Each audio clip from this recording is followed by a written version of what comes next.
will. Okay, thanks. I will. Hello, this is Thermochemistry Thermochemistry 103, part 2. And this is a Hess's law example.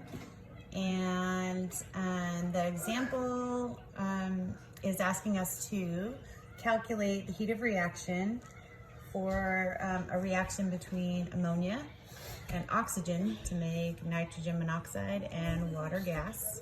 So you can see the delta H is the question mark there. And then we're given 3 equations down here to work with. So we want to identify this guy as our target equation, and these are the working equations. So I'm just going to make a little note that these are our target and these are the working equations. So our job is to get the working equations to add together to give us the target equation.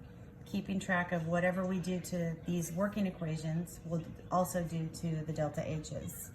And then at the end, we'll just find a sum, and that will be our delta H for that reaction.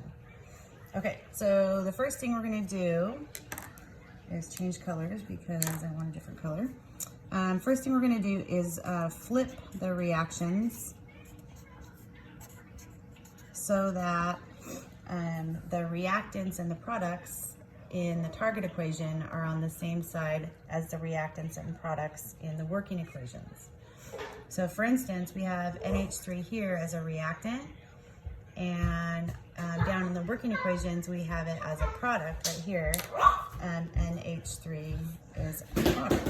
So that's going to tell us that we are going to flip this equation around. So we'll do that here in a minute. Our oxygen is on the correct side. The nitrogen monoxide is on the correct side, as is the water here. So looks like we're going to keep these 2 equations in the same direction, but we're going to flip this one. So let's go ahead and do that right now. So I'm going to bring the reactants and make them products, and the products are going to become the reactants. And so we have our NH3 gas making N2 gas plus 3H2 gas. And then our delta H becomes positive 91.8 kilojoules. And then this guy goes away. And now we're working with these 3 equations instead of these first 3. Okay, now your second job is going to be, of course, to multiply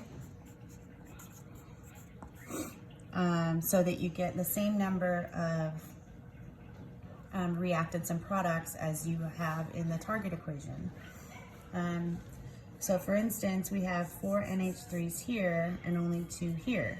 So that tells us we're going to take this reaction and we're going to multiply the whole thing by 2.